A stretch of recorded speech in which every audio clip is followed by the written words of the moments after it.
हालांकि मंत्री लोग मदन राठौड़ जी के बेटे की शादी में वहाँ व्यस्त हैं, तो ये सोच कर के हम सीएम हाउस गए। कहीं ना कहीं ये सरकार ही युवाओं को बेरोजगार कर रही है। किसी ने हमारा पुराना इंटरव्यू भी कंडक्ट नहीं करवाया। एक मैं म्यूजिक सब्जेक्ट से हूँ, पुराना इंटरव्यू अभी कंडक्ट नहीं हुए हैं। 2023 वाली भर्ती उन्होंने पूरी नहीं करी तैयारी है। कर ही नहीं पा रहे हैं। जब किसी विद्यार्थी के पास सिलेबस ही नहीं होगा तो वो किस आधार पे अपनी तैयारी करेगा। सिलेबस का होना ही तो किसी परीक्षा के लिए मापदंड होता राजस्थान है। में सबसे ज़्यादा लोग बेरोजगार क्यों हैं? क्या कभी आपने सोचा आजकल यहाँ पर युवाओं को नौकरी हाथ क्यों नहीं लग रही है? इसकी समस्या सभी के सामने है। और सुनिए समस्याएं क्या है। पेपर होता है लेकिन ये नहीं पता होता है कि सिलेबस में क्या क्या आएगा। और इसी समस्या को जूझते हुए जो अभ्यर्थी हैं वो तमाम सालों तक तैयारियां करते रहते हैं, पैसे फूकते रहते हैं और फिर एग्ज़ाम डेट पास आ जाती है जिसको लेकर एक समस्या है वो खड़ी हो जाती है। आपकी क्या कुछ समस्या है वो एक बार आप ब्रीफ में बताइएगा और आपने किस किस को बताया है, सूचित करवाया? जी देखिए, आरपीएससी ने 18 सितंबर को आरपीएससी ने असिस्टेंट प्रोफेसर का नोटिफिकेशन निकाला था, लेकिन उसके बाद में उन्होंने ये उस नोटिफिकेशन में क्लियरली मेंशन था कि वो नियत तिथि पर सिलेबस जारी करेंगे। लेकिन अब तक 7 दिसंबर को उन्होंने जो है वो परीक्षा का आयोजन करवा रहे हैं, लेकिन सिलेबस जो है उसके लेकर कोई भी ना तो प्रेस नोट रिलीज़ हुआ, ना ही उन्होंने वेबसाइट पे कोई नोटिफिकेशन इसके रिगार्डिंग डाला। इसके संदर्भ में हम आरपीएससी सचिव को पत्र लिख चुके हैं, उप मुख्यमंत्री महोदय, मुख्यमंत्री महोदय और कॉलेज आयुक्तालय को भी हम ये पत्र लिख के उनको सूचित कर चुके हैं। लेकिन इस संदर्भ में अभी तक उनके द्वारा ना तो कोई बयान जारी हुआ, ना ही कोई स्टेटमेंट हुआ, ना ही कोई कार्यवाही हुई। आप लोग तैयारी किस हिसाब से कर रहे हैं अपने एग्जाम? बिना सिलेबस के कैसे तैयारी की जा सकती है? इसलिए हम तैयारी ही नहीं कर पा रहे और ये विद्यार्थियों के साथ एकदम अन्याय है कि उनको बिना सिलेबस के उनके एग्ज़ाम ली जा रही है। आज आपने अपनी बात रखी उप मुख्यमंत्री प्रेमचंद बैरवा से, उन्होंने क्या कहा? कुल 575 पदों पर भर्ती निकाली गई। 96,000 अभ्यर्थी। क्योंकि वो उच्च शिक्षा मंत्री हैं तो ये विभाग उनके अंतर्गत आता है, लेकिन उन्होंने इस पे कोई कार्यवाही नहीं की अभी तक। कितने के अभ्यर्थी आपके साथ में हैं? हमारे साथ लगभग इस परीक्षा में 96,000 अभ्यर्थी बैठ रहे हैं, जिसमें से लगभग 70,000 अभ्यर्थी ऐसे हैं जो ये मांग कर रहे हैं कि ये परीक्षा जो है ये आगे पोस्टपोन होनी चाहिए, क्योंकि बिना सिलेबस के वो कैसे तैयारी करें। और ये सब अभ्यर्थियों का ही मुद्दा है, न कि हम केवल जो यहाँ पे दिखाई दे रहे हैं इन अभ्यर्थियों का मुद्दा है। इसके लिए हमने हाई कोर्ट में भी याचिका लगाई थी, जिसकी सुनवाई 26 तारीख को हुई। जस्टिस अशोक कुमार जैन ने 2 दिसंबर को उसकी अंतिम सुनवाई की डेट भी दी है। कितने क्या पदों पर ये भर्ती निकाली गई थी? ये जी बिल्कुल, आपको पता ही है मैम, गवर्नमेंट जॉब पाने के लिए कितना संघर्ष करना पड़ता है इंसान को।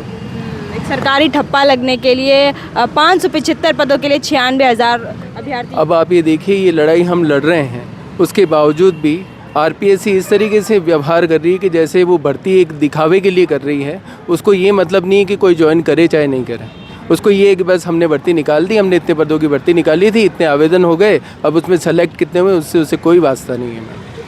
अपने हक की लड़ाई कितने क्या अभ्यर्थी लड़ रहे हैं? मैम देखिए, हम 500 से ज़्यादा लोग हैं जो हक की लड़ाई लड़ रहे हैं।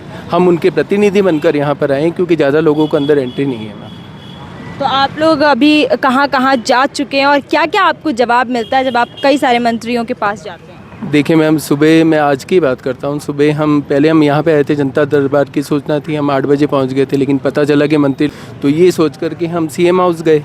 वहाँ पे हमने सुना कि मंडे को सीएम साहब जन सुनवाई करते हैं, तो वहाँ जाके भी ये पता चला कि सीएम साहब आज जन सुनवाई नहीं कर रहे। फिर ये सोच के हम आगे किरोड़ी लाल मीणा जी से मिलने के लिए गए, लेकिन उनका भी थोड़ा व्यस्त शेड्यूल था, वो सुबह जन सुनवाई कर चुके थे, फिर वो थोड़ा रेस्ट करने लग गए। फिर हमें ज्ञात हुआ कि यहाँ पे प्रेमचंद बैरवा जी जन सुनवाई कर रहे हैं, तो हम करीब 1-1.5 घंटे पहले यहाँ पर पहुँच गए थे। हमने खूब प्रयास किया उनसे संपर्क करने का, उन्हें मुद्दा समझाने का, लेकिन उन्होंने कोई रेस्पॉन्स नहीं दिया। कहीं ना कहीं ये सरकार ही युवाओं को बेरोजगार कर रही है। बिल्कुल मैम, देखिए मैं ये बात कहना चाहूँगा आपके माध्यम से कि अभी तक का जो घटनाक्रम चल रहा है उसको देख के ऐसा लग रहा है कि सरकार जैसे चुनाव में वादे करती है कि हम इतनी भर्तियां निकालेंगे, इतनी सीटें होंगी, ये होगा वो होगा, मुझे लग रहा है कि वो सिर्फ लोक लाज के चक्कर में उनको ये दिखा रही है कि भाई हमने अपने वादे पूरे कर दिए। उनको इस बात से कोई वास्ता नहीं मैम कि कोई सेलेक्ट हो रहा है, लग रहा है नहीं लग रहा है।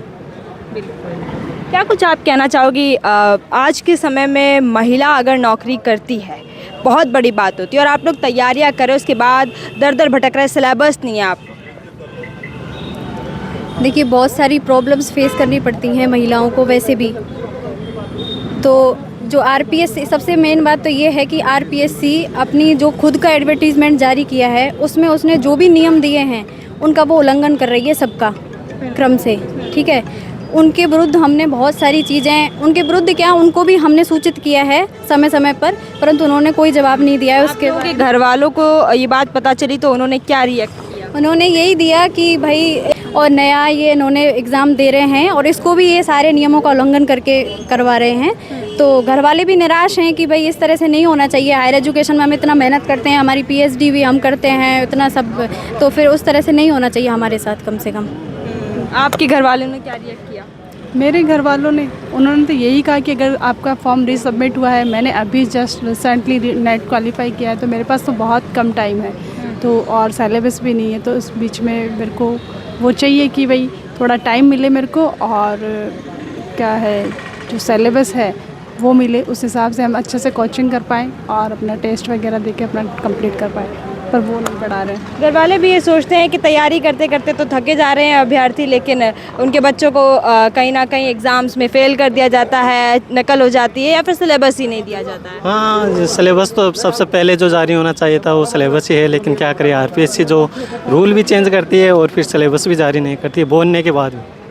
तो इसका मुझे लगता है कि थोड़ा बहुत यहाँ पे मिस्टेक हो गया, और ये सिलेबस तो आप जारी। यहाँ पर घर आपका यहीं पर है या फिर रेंट वगैरह पे रहते हो? नहीं, जयपुर में है घर तो, लेकिन आए बहुत दूर से हैं, जोमनेर के पास से आए हैं। सुबह हम 7 बजे यहाँ पे आ गए थे, लेकिन यहाँ पे किसी उपस्थिति के कारण यहाँ पे जो नेता है, जो प्रेमचंद जी बैरवा है, तो वहाँ जी लेट आए थे उस टाइम, या हम यहाँ से निकल गए थे, तो वहाँ भी हमें सूचना मिली थी कि वहाँ हमें किरोड़ी मीणा जी मिल सकते हैं। मिलना साकार नहीं हुआ है कुल मिला? सुबह हुआ नहीं, तो अभी जो मिला है उसमें भी हमें जो बात अपन ठीक से रख नहीं पाए। अपन मिले तो है लेकिन बात जन सुनवाई का मतलब होता है कि जनता की समस्याओं का समाधान करना, लेकिन वो जन सुनवाई अगर हो ही ना पाए तो क्या होगा? असल में जो मुद्दे होते हैं वो कहीं ना कहीं सरकार की कानों से दूर रह जाते हैं। आजकल बेरोजगारी की जो समस्या है वो इतनी बढ़ती हुई नज़र आ रही है, जहाँ पर युवा ये कह रहे हैं कि हम तैयारी कर रहे हैं, हम एग्ज़ाम्स का फॉर्म भर रहे हैं, लेकिन फिर भी कहीं ना कहीं एग्ज़ाम्स के लिए हम एग्ज़ाम देने को तैयार है, सिलेबस तो आए, लेकिन सिलेबस ही नहीं होगा तो अभ्यर्थी पढ़ेंगे क्या, सालों तैयारी क्या करेंगे? आप सोचिए क्या स्थिति है। राजस्थान में बेरोजगारी कितनी बढ़ चुकी है। 575 पदों के लिए 96,000 लोगों ने फॉर्म भरा है। असिस्टेंट प्रोफेसर बड़ी बात है, बड़ा पद है, ऐरा गहरा पद होता तो बात अलग होती। आपने देखा कि 4th ग्रेड एग्ज़ाम में कितने अभ्यर्थी आए थे। क्यों आए? क्योंकि बड़ी भर्तियों में तो पद नहीं होते, और अगर पद होते हैं तो यहाँ इस तरह से दर दर भटकना पड़ता है युवाओं को। आप क्या सोचते हैं इस पूरे मामले को लेकर? आप भी अपनी राय को कमेंट सेक्शन के माध्यम से कमेंट कर बता सकते हैं।